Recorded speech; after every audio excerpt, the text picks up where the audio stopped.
감정을 다스리는 승리자. 우리 옆에 계신 분에게 감정을 다스리는 승리자가 됩시다. 지난 9월 10일 미국 대선 후보자 트럼프 후보와 해리스 후보가 방송 토론을 했는데 결과적으로는 트럼프 전 대통령이 판정패를 한 까닭은 트럼프는 발끈했고 해리스는 침착하게 전곡을 찔렀다. 그 논평에서 볼 수 있습니다. 트럼프 대통령은 정치적 경륜이 탁월한 사람이고 대통령까지 했으니까, 더군다나 나이도 경험상으로 해리스보다 훨씬 많은 사회적인 경험을 가지고 있습니다. 그 말이나 여러 가지 경륜으로서 뒤질 사람이 아닌데 감정 조절에 실패한 거예요. 트럼프는 발끈했어요. 그리고 해리스는 침착하게 오히려 전곡을 찌름으로 말미암아 그 토론회의 결과는 해리스의 승리로 여론조사가 나타났습니다. 오늘 우리에게 지성의 시대에 지성이 얼마나 우리에게 필요합니까? 강인한 의지도 필요합니다. 그러나 감정 조절에 실패한 사람은 사회의 실패자가 되고 맙니다. 오늘 우리가 어떻게 해서 감정을 다스리는 승리자가 될 수 있는지 말씀을 통하여 함께 은혜를 나누고자 합니다. 첫째로, 인간의 타락은 인간이 범죄함으로 말미암아 타락함으로 말미암아 인간이 전인적으로 심판을 받았다. 우리가 아담과 하와가 선악을 알게 하는 나무 열매를 맞음으로 타락하고 하나님의 은혜 가운데 끊어졌다고 우리가 들음으로써 아담과 하와는 영적 죽음을 맞이했다는 것을 다 알고 있습니다. 그러나 아담과 하와는 하나님과 끊어진 그것뿐만 아니라 우리의 인격을 구성하는 지성, 감성, 의지가 상당히 현저하게 파괴됐다. 그래서 아담과 하와는 제대로 적절하게 감정을 조절하는 사람이 되지 못하고 말았어. 그것이 그 이후에 모든 아담과 하와의 후손들에게 나타나서 우리는 감정의 기능을 잘 조절하지 못하는 그러한 인생으로 살아가기가 쉬운 것입니다. 아담과 하와가 타락한 이후에 창세기 3장 10절에서는 분명히 말씀합니다. 이르되 내가 동산에서 하나님의 소리를 듣고, 아담과 하와가 지금 하는 얘기입니다. 내가 벗었으므로 두려워하여 숨었나이다.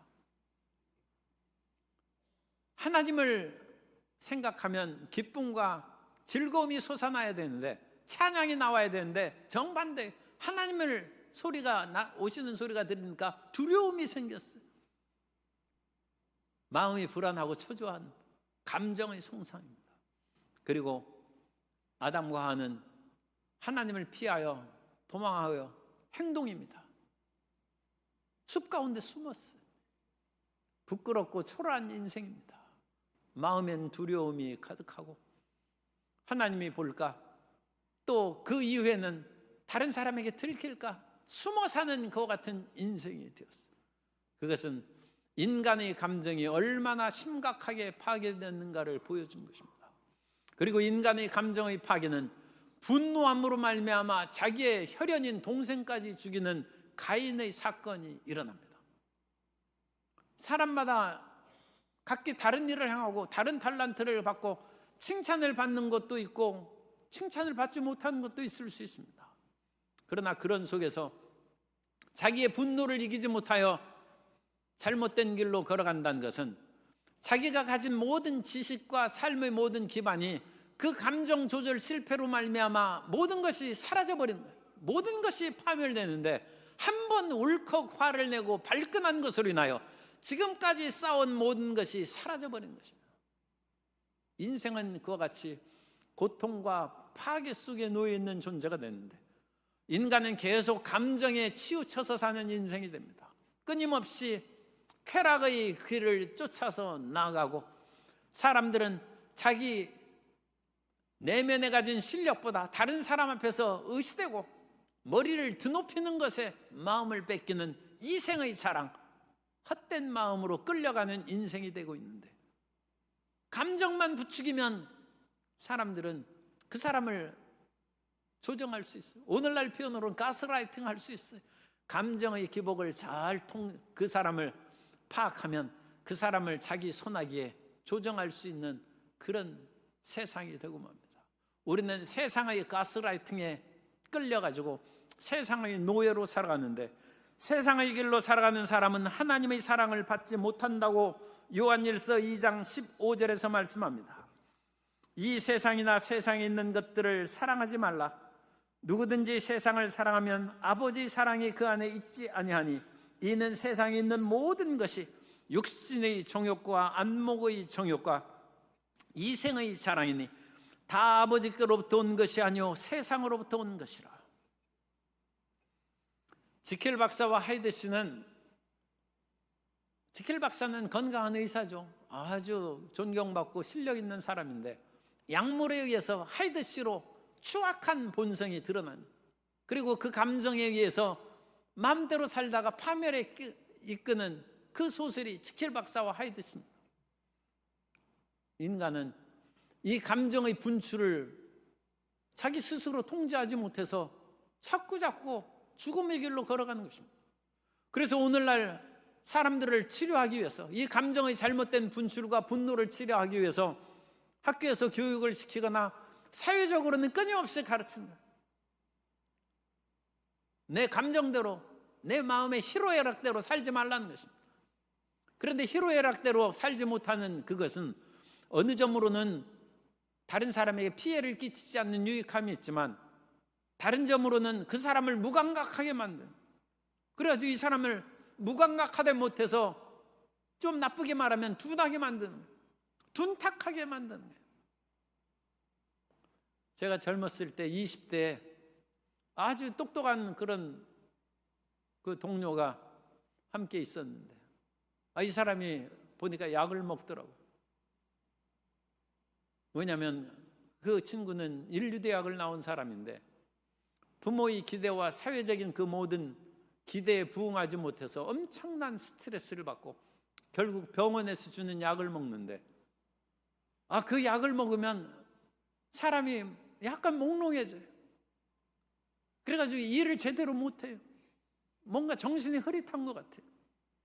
그래가지고 나는 그 당시 그와 같이 병원에서 주는 그와 같은 약을 먹으면 그 사람을 치료하는 것이 아니라 오히려 그 사람이 감정이 너무 날카롭게 되지 않도록 둔하게 만드는 것임을 제가 그때 알았어요.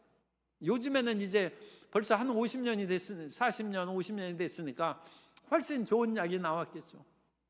그런데 그 당시만 해도 그 20대의 그 예민하고 지혜로운 청년이 잠을 많이 자고 나쁘게 얘기해서 그냥 바보처럼 그렇게 살아가게 하고 다른 사람을 더 이상 괴롭히지는 않아요. 그 약을 먹으면. 오늘날 우리 감정이 올바르게 되지 못하면 가족들과 이웃에게 수많은 피해를 끼칩니다. 그래서 그런 약의 부작용을 피해서 우리는 자연 치유를 하고, 영광의 지금 상사화 꽃이 이제 피기 시작한다고 그러는데, 그 아름다운 꽃을 보면서 마음에 좀 여유와 따뜻함을 가지라는 거예요. 그렇게 살벌하게 분노 가운데 살지 말고 마음의 여유와 평안함을 가지라는 거예요. 그렇다고 해서 그런 불편한 가족을 데리고 평생 여행 다닐 수는 없잖아요. 그리고 평생 그런 아름다운 자리를 찾고 다니려면 경비도 많이 드는데 그게 쉽지 않죠. 그러니까 집에서 좋은 책을 읽게 하는 거예요. 집에서 성경을 읽고 고전을 읽게 하는, 그야말로 독서 테라피를 하는 거예요. 테라피는 치유를 말합니다. 그래서 책을 읽어 치유를 하고, 오늘 우리 예루살렘 찬양대의 찬양처럼 찬양을 드림으로써 마음을 순화시키고 평화롭게 하는 뮤직 테라피를 하는 거예요. 사람이 그림을 그리게 하는 미술 테라피도 있습니다. 온갖 힐링 테라피를 그렇게 함으로써 우리의 폭발적인 감정을 둔화시키고 미움과 원한에 사로잡힌 마음을 다스리게 합니다. 자기가 아무리 지식이 있고 의지가 강해도 이 감정의 기복을 통제할 수 있는 사람이 거의 없습니다. 공부를 많이 했다고 감정이 조절되는 건 아니죠. 의지력이 강해서 자기 감정을 조절할 수 있는 사람은 성을 빼앗는 사람보다 낫습니다. 그러니까 그런 사람이 드문 것입니다.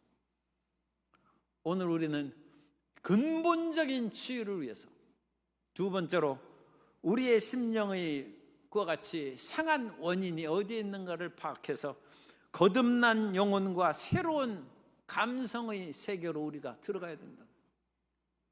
원래 인간이 그런 감성으로 지음받지 않았어요. 하나님께서 아담을 창조하고 세계의 모든 창조를 마친 후에 창세기 1장에 보면 하나님 보시기에 심히 좋았다고 했습니다. 그 좋았던 아름다운 조화가 범죄함으로 말미암아 깨어지고, 이 세상은 그야말로 형제와 부부 사이에 다툼과 갈등이 생기고, 들에는 아름다운 꽃도 피지만 가시와 엉겅퀴가 무수하게 자라나는 험악한 자연 환경이 되는 그런 환경이 원래부터 그런 것이 아닙니다. 그러므로 우리는 우리의 마음의 본질적인 것을 고치기 위해서 주님께 나와 우리의 죄를 용서함을 받고 우리의 영혼이 거듭나면 우리의 감정도 새롭게 거듭나고 치료될 줄로 믿습니다. 에베소서 2장 5절 이하에 보면, 에베소서 2장 5절 이하에 허물로 죽은 우리를 그리스도와 함께 살리셨고 또 함께 일으키사 그리스도 예수 안에서 함께 하늘에 앉히셨다고 했습니다. 허물로 죽은 우리를 다시 살리셨어요. 우리의 죄악으로 말미암아 감정이 제기되는 못하고 죽은 그 감정을 우리에게 살리시고, 우리의 감정이 하늘에 있는 것처럼 아름답고 빛나 하나님을 찬양하고 기쁨이 넘치는 감정으로 우리를 다시 하늘에 올리셨다는 것입니다. 그럼 우리는 예수님을 믿고 거듭난 사람이 되어서 우리의 감성이 치료함 받고 새로운 삶을 살아가야 될 줄로 믿습니다. 오늘 우리가 읽은 본문은 이와 같은 감성의 새로운 치료의 역사가 나타나는 규절입니다. 예레미야 당시는 온 백성들이 어찌나 죄를 범하였든지 하나님께서 개선 불가능해, 표범의 그 반점을 구수인이 그 피부색을 바꿀 수 있느냐? 바꿀 수 있을진데 악에 익숙한 너희도 죄악에서 돌이킬 수 있으리라. 표점의 얼룩무늬를 어찌 바꿉니까? 유명한 팝 가수가 그 사람이 피부색이 검다고 해서 수없이 수술을 하고 어떻게 보면 거의 백인처럼 됐어요. 그래도 이렇게 보면 흑인입니다. 그분은 이제 돌아가셨습니다만 그런 유명한 가수도 있어요. 피부색 못 바꿉니다. 우리는 한국인은 한국인답게 살게 되시기 바랍니다. 그래야지 한국인으로 태어났는데 앞으로 과학이 발달되어서 피부를 다 이식한 그런 과학이 발달된다 할지라도 그런 거 안 하는 것이 좋을 것 같아요. 그런데 성경에는 못 바꾼다고 했어요. 구수인은 그 피부색 못 바꾼다. 표범이 그 얼룩무늬를 못 바꾼다는 것입니다. 악에 익숙한 너희도 못 바꾼다는 것입니다. 그럼 못 바꾸면 어떡합니까? 초기화시켜야죠. 나라가 망하고 모든 백성이 쫓겨나가서 아무것도 없는 상황에서 하나님께서 다시 시작한다는 것입니다. 그래서 유다를 멸망시키기로 작정하셨어요. 유다를 멸망시키기로 작정한 것은 하나님의 은혜입니다. 그들을 죽이기 위해서 하신 것이 아니라 그들을 컴퓨터가 바이러스에 오염됐기 때문에 초기화시켜서 모든 자료나 그런 것을 다 없애버려요. 새롭게 시작하는 거예요. 감성도 새롭게 시작하고 나라도 새로 건국하고 모든 관계도 새롭게 시작하자는 것입니다.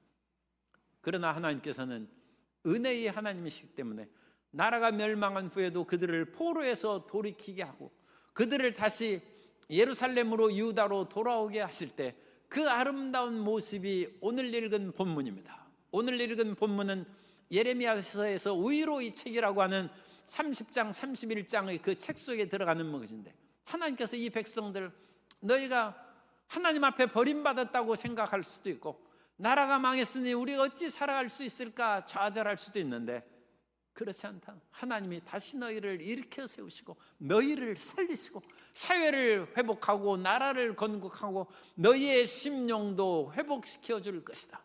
그런데 이 심령의 회복에 대해서 두드러지게 나타난 본문이 오늘 이 우위로의 책에서 기쁨이 두드러진다는 거예요. 그래서 오늘 이 본문을 저희가 택해서 말씀을 읽은 거예요. 그래서 포로에서 돌아오는데 12절에 보면 그들이 와서 시온의 높은 곳에서 찬송하며 찬송이 나오는 거예요. 그리고 그들에게는 하나님은 이 어떤 사람이든지 육신이 있으니까 밥을 먹어야죠. 야훼의 복 곧 곡식과 새 포도주와 기름과 어린 양의 때와 소의 때를 얻고, 그 다음에 중요한 거예요. 크게 기뻐하리라. 좋은 일이 다가와도 무덤덤한 사람이 있어요. 그러지 말고 기뻐해야 돼요. 박수치고 기뻐해야 돼요. 슬픈 일이 있으면 무덤덤하지 말고 통곡하고 눈물을 흘려야 돼요.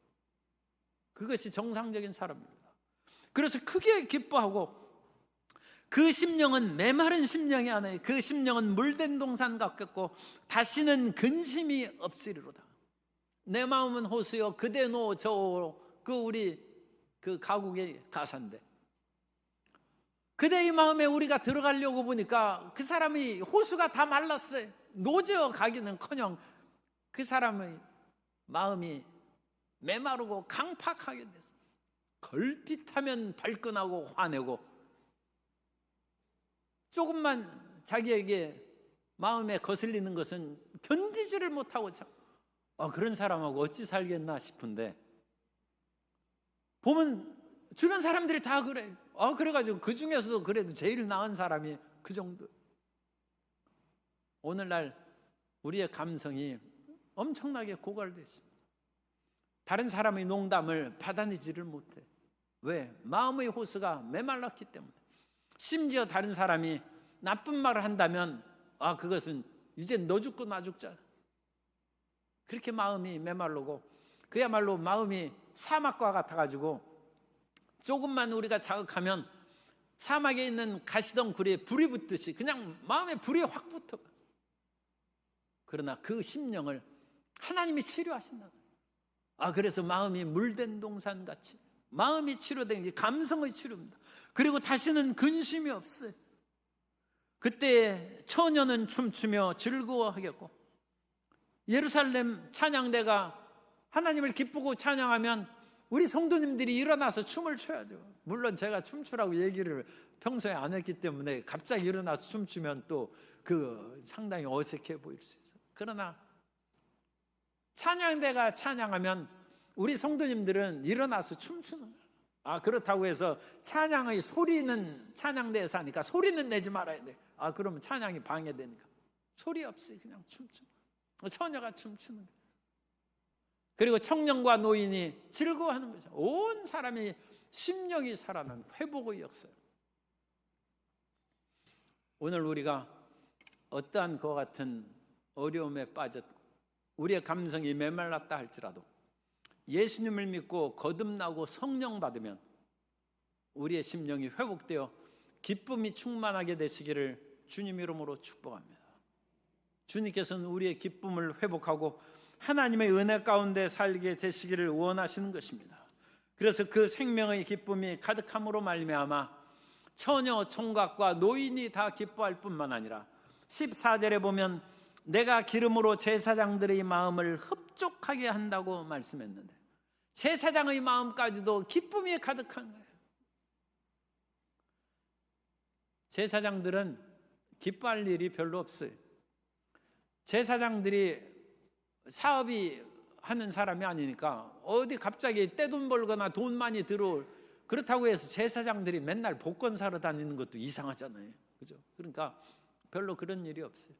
그리고 제사장들이 어느 날 갑자기 와가지고 당신 국회의원 하시오, 장관 하시오, 그런 일도 없죠. 그리고 그런 일을 초청한다고 해서 가는 것도 그 주의종이 올바른 행동이 아닌 것으로 여겨지는데, 그건 또 모르겠어요. 사람마다 다르니까. 그러니까 제사장들의 마음에는 다른 기쁨이 없어요. 그러나 하나님의 기름 부음으로 말미암아 마음이 흡족하게 된다는 것입니다. 지난 9월 초일에 9월 며칠 됐을 때 서울의 대형교회에서 목회자들의 기쁨 회복이라는 그런 프로그램으로 500명의 그런 전국 목회자들을 초청했어요. Pastors Rejoice 해서 목회자들이 기쁨이 없다는 거예요. 그러니까 우리가 성도님들이 서로 간에 오늘 교회 오면서도 기쁘고 막 웃는 성도님들을 보신 분 손 들어보세요. 막 교회 오니까 너무 즐거워가지고 마치 우리가 아름다운 구경하러 갔을 때 거기에서 막 웃고 그러듯이, 제주도 여행 가가지고 막 웃듯이 오늘 교회 오면서 그렇게 웃고 그러셨어요? 그래야 된다. 이 세상에서 가장 아름다운 교회에 하나님을 예배하러 오는데 기쁨으로 웃고 와야죠. 그런데 이 덥고 걸어오는데 땀은 나고 이게 무슨 고생인가, 얼굴을 찡그리고 그러면 하나님이 보시기에 나를 찾아오면 저렇게 고생하니까 하나님이 미안하게 생각하실 수도 있어요. 더군다나 제사장들이 그런 모든 것들을 이제 수행하는 것에 기쁨을 얻지 못하는 것처럼 목회자들이 기쁨이 없다는 거예요. 그래서 그 목회자 기쁨 세미나에 참여한 목회자가 기고를 해가지고 제가 신문을 읽었는데, 자기만 기쁨 없는 줄 알았더니 거기에 보니까 다들 기쁨이 없더래. 그래, 왜 목회자들이 기쁨이 없는가? 목사님들이 기쁨이 왜 없는가 했더니 교회 성장의 압박감으로 인해서 매일 눌려섰나. 그런데 이 분도 그 큰 교회에서 목회를 하다가 거기에서 이제 사임을 하고 교회를 개척했는데 코로나가 시작됐어요. 그래가지고 몇 사람 없는 사람들도 교회 안 나와요. 예배를 제대로 드리지 못하고 몇 년을 지났어요. 마음이 어둡고 상처될 대로 상처돼가지고 자기 얼굴에 내천자가 쓰여있는 것도 잘 모르고, 코로나가 끝난 후에 지금 한 1, 2년 됐죠. 그래서 지금 수십 명 됐대. 수십 명 됐으면 얼마나 좋아요. 그런데도 자기가 이 세미나에 가보니까 여전히 자기는 기뻐하지 않는다. 왜? 교인이 10명이면 100명 되는 것을 원하고 100명 되면 1000명 되고 1000명 되면 10,000명 되는 것을 꿈꾸기 때문에 웃을 날이 없어요. 항상 눌려서. 더군다나 목회자들에게 병이 많다는, 몸이 아픈 것이 많아요. 그래가지고 사람이 아프면 어찌 웃겠습니까? 아프니까 웃을 일이 없어요.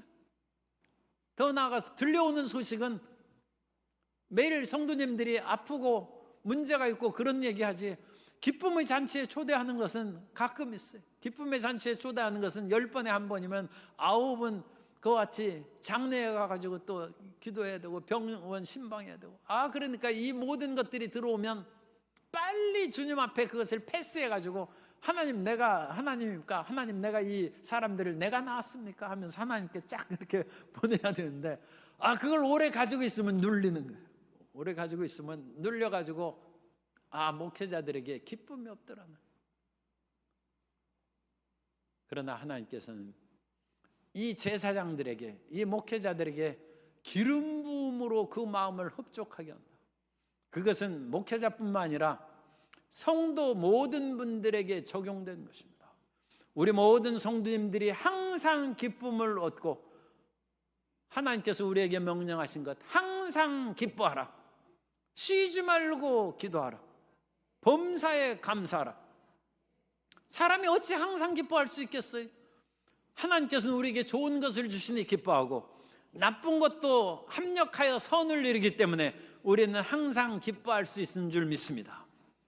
그런 기쁨을 얻으려면 하나님에 대한 절대 신뢰, 따라서서의 절대 믿음을 가지면 항상 기뻐할 수 있습니다.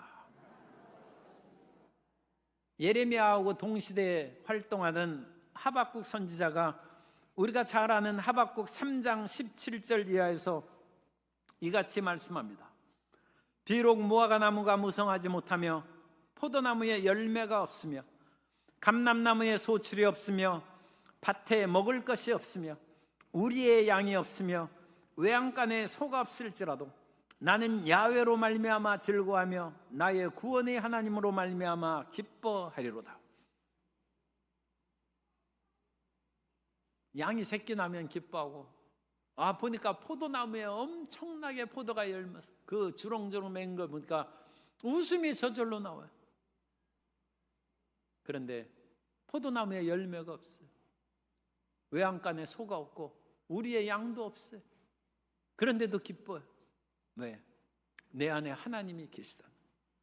내 안에 변함없이 나를 사랑하시고 모든 능력과 권세를 가지사 죽은 자를 살리시고 없는 것을 있는 것 같이 부르시는 하나님이 항상 나와 함께 계심으로 나는 기뻐한다는 것입니다.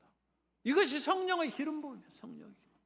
성령의 기름 부음으로 말미암아 항상 기뻐하는 성도 여러분 되시기를 주님 이름으로 축복합니다.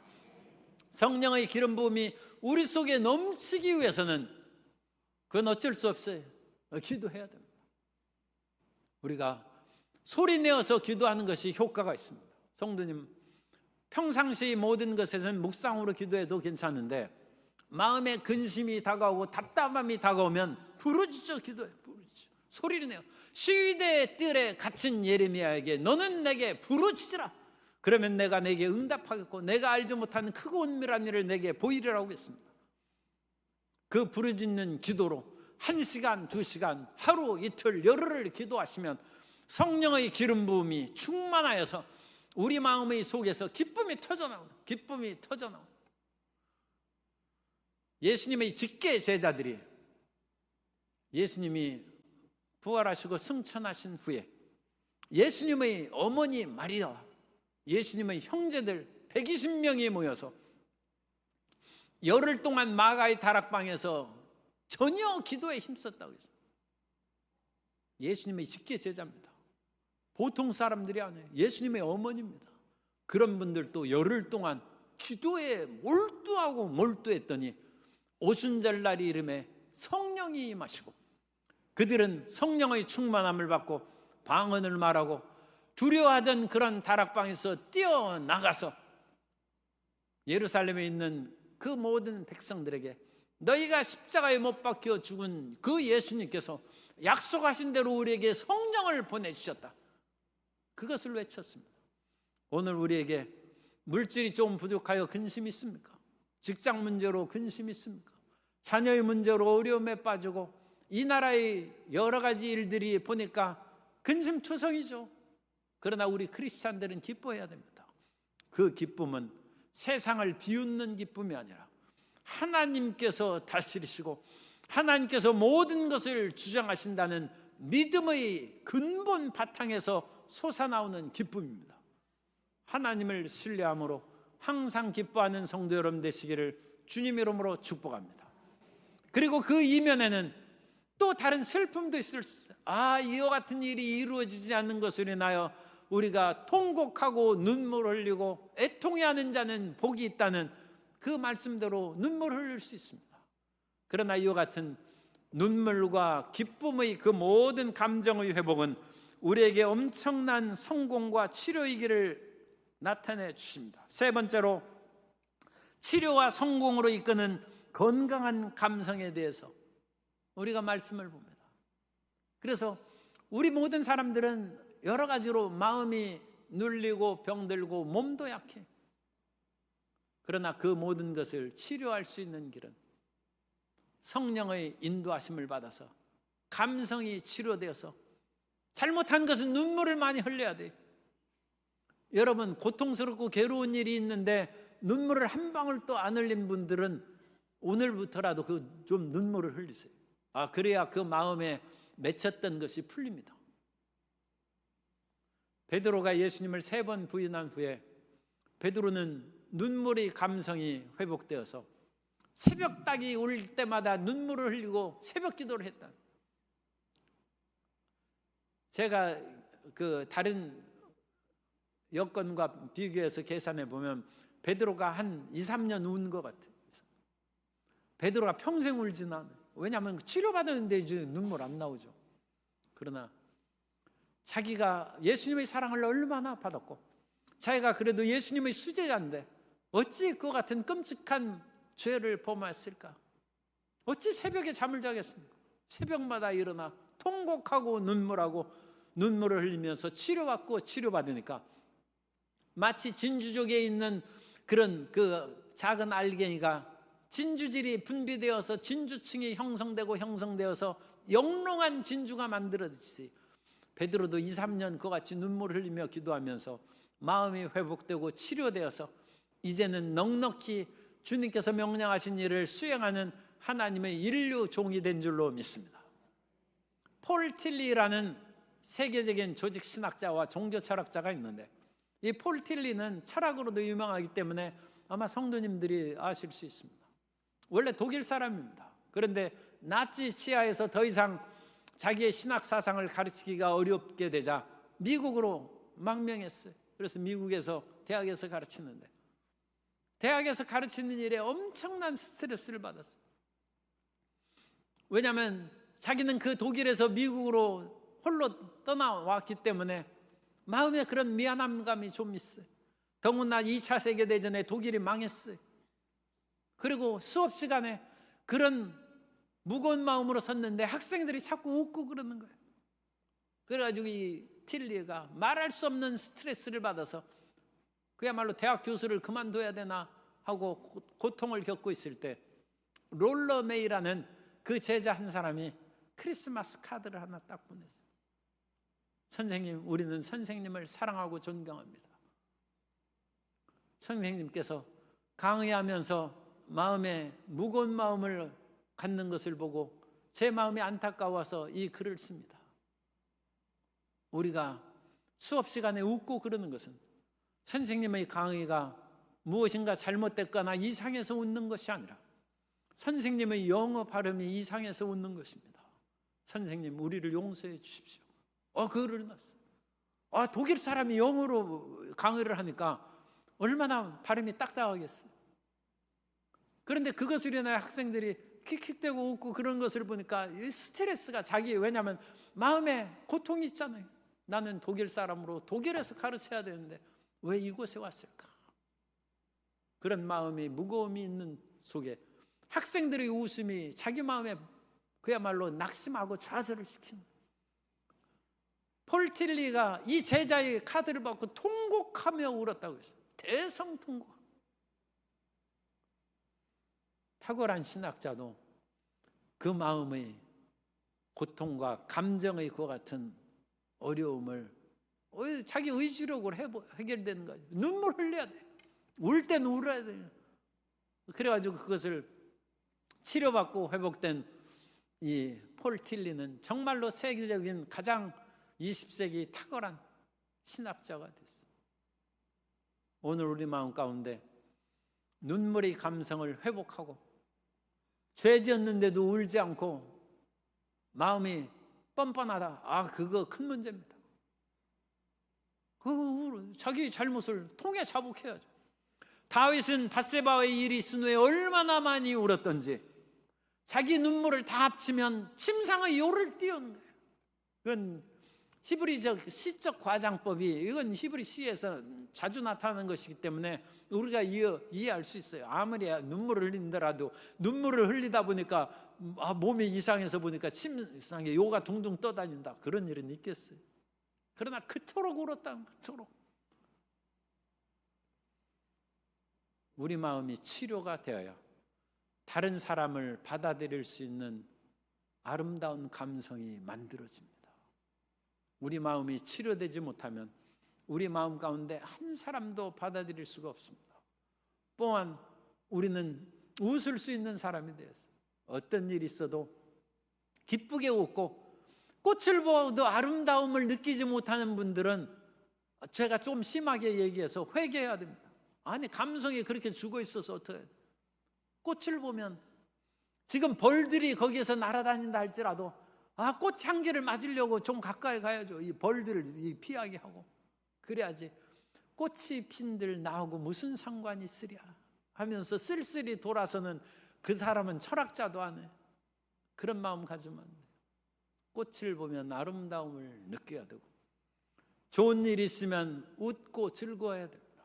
아름다움이 회복되고 즐거움이 회복되는 성도 여러분 되시기를 주님의 이름으로 축복합니다. 아브람과 사라가 89세, 아브람이 99세 됐을 때 하나님께서 아브라함, 사라 이름도 바꿔주시고 미리 낳을 아들 이름도 이삭이라고 가르쳐줬어요. 이삭은 히브리어 발음으로는 이츠악입니다. 이츠악, 웃음이란 뜻이에요. 그래서 내 아들을 낳을 것인데 이츠악이라고. 웃음? 아브람도 웃었어요. 그걸 보고 사라도 웃었어요. 하나님께서 우리가 89세, 99세인데 어찌 자식을 낳고 이스마엘이나 하나님 돌봐 주십시오.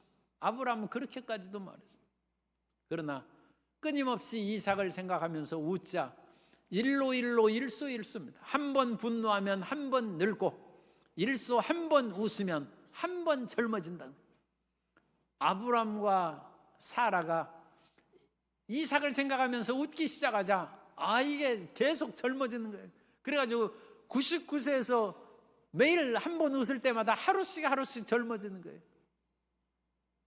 수없이 웃자 아브라함이 30대 청년이 되고 사라는 20대 처녀가 됐어.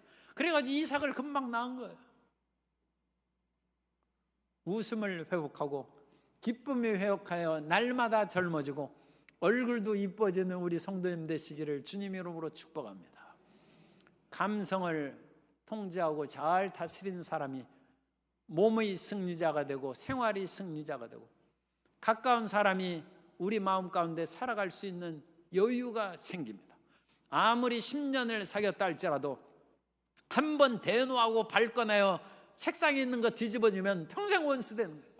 아니 이제까지 10년을 공들여서 사귀었던 사람을 한 번 자기 분노를 조절하지 못함으로 그 사람과 원수 사이가 되면 되겠습니까? 우리의 가족과 이웃을 사랑하고 품어주는 한가위 되시기를 주님 이름으로 축복합니다. 트럼프와 해리스 얘기가 아닙니다. 우리의 감정을 조절하고 자기 감정을 다스리는 자가 가정의 승리자가 되고 부모와 자식이 화평하게 되고 친척과 가족들이 화평하게 되고 교회 안에서 교구 식구들과 화평하게 되고 감성을 다스리는 자가 승리자가 되는 것입니다. 그러한 승리의 아름다운 역사가 우리 모든 성도님의 삶 가운데 이루어지게 되시기를 예수님 이름으로 축원합니다.